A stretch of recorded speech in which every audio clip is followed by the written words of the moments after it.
پھر نیکسٹ بات ہم کرتے ہیں. جارج برنارڈ شاہ نے کہا تھا کہ میں جب قرآن پڑھتا ہوں تو محسوس کرتا ہوں اس سے بہتر کتاب کوئی ممکن نہیں، لیکن جب مسلمانوں کو دیکھتا ہوں تو محسوس کرتا ہوں ان سے زیادہ ذلیل قوم دنیا میں کوئی نہیں. یہ کنٹراسٹ ہے جو اپنے وجود سے پیش کر رہے ہیں.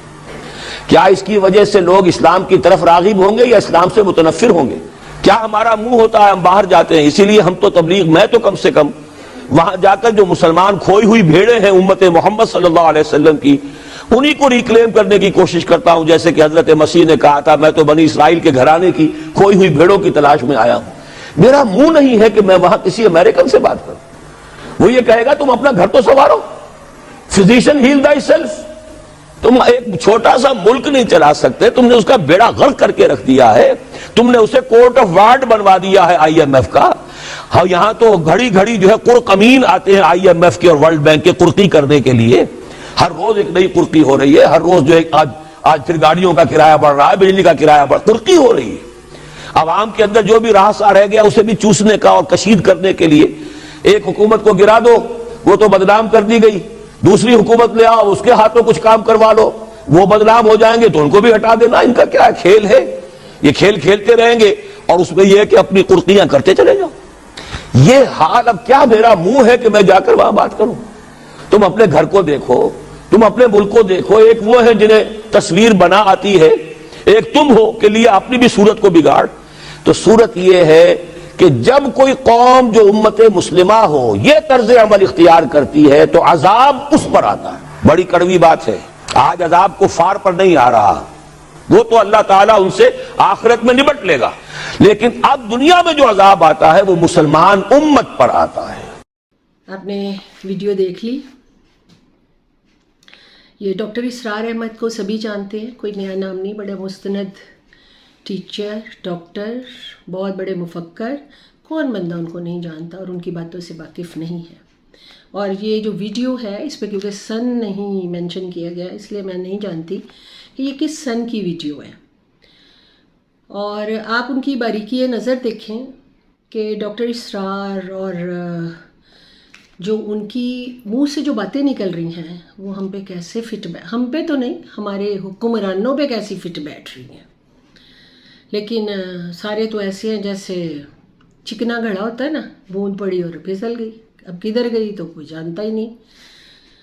اور ایک بڑی اچھی جو ایک حکمت عملی پاکستان میں آزمائی جاتی ہے، کان سے سنو تو دوسرے سے نکال دو. میرا خیال ہے اس محاورے کا نا جتنا اچھا استعمال پاکستانی قوم نے کیا ہے نا اور کوئی ملک کر نہیں سکا.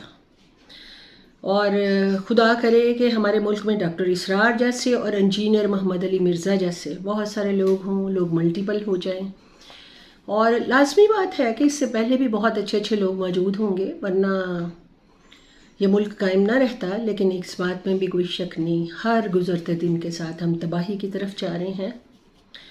اینڈ تو ہر ایک کا ہوتا ہے، لیکن جس بربادی سے ہم جائیں گے نا ون بائی ون کر کے، نئے بچے آتے رہیں گے، ہم جاتے رہیں گے، تو اس کو تو میرا نہیں خیال کہ کوئی اس ڈیزاسٹر کو، اس آنے والے طوفان کو کوئی نہیں روک سکتا. خدا کرے کہ اس سے پہلے کوئی ایسے سورما آئیں اور ایسے فرعونوں کے لیے کوئی موسیٰ بھی آ جائیں جو سب کو کنٹرول کر سکے، تاکہ ہماری قوم کو کچھ سکون کے پل نصیب ہوں. اور اس ویڈیو کو دیکھنے کے لیے اور سننے کے بعد تو جو ڈاکٹر اسرار کی جو ویڈیو ہے اس کو دیکھنے اور سننے کے بعد تو مجھے ایسے لگا کہ یہ ویڈیو صرف میں نے پاکستان میں دیکھی ہے اور کسی نے نہ دیکھی ہے نہ سنی ہے. کیونکہ اگر سننے اور دیکھنے والے ہم لوگ ہوتے اگر تو شاید کچھ تبدیلی تو ہر ایک میں کچھ نہ کچھ تو آئی ہوتی. لیکن شاید ہم وہ قوم ہے جو سنتے سب کچھ ہیں، دیکھتے سب کچھ ہیں، لیکن کرتے وہی ہیں جو دل کرتا ہے. آپ بھی اپنی اپنی رائے کا اظہار ضرور کریں اور پلیز مجھے اسی طرح ہی سبسکرائب کرتے رہیں، میری ویڈیوز کو دیکھتے رہیں. آپ اپنا قیمتی وقت نکالتے ہیں، میری ویڈیوز کو سنتے ہیں، میں آپ کی بے حد شکر گزار ہوں. آپ سب کے لیے ڈھیروں دعائیں ہیں دل سے کہ خدا آپ سب کو اور آپ کے خاندانوں کو آپ کا عزت، برکت، سکون سبھی کچھ دے. زندگی، تندرستی، صحت، عمر کی درازی آپ کو سب کچھ ملے. اور جس ملک میں ہم رہ رہے ہیں ایک دوسرے کے لیے ہم سارے دعاؤں میں ایک دوسرے کو یاد رکھیں، خاص طور پہ ہمارے حکمرانوں کو، ہماری انتظامیہ کو، اور جو ریاستی جو بھی ادارے ہیں سب کو دعاؤں میں یاد رکھیں تاکہ شاید کبھی سکون کا پل نصیب ہو، ورنہ تو بہت زیادہ گزر گئی ہے اور تھوڑی سی رہ گئی ہے. اور ڈھیروں دعائیں ہیں آپ کے لیے، اور سننے کے لیے شکریہ. Take care. اللہ حافظ.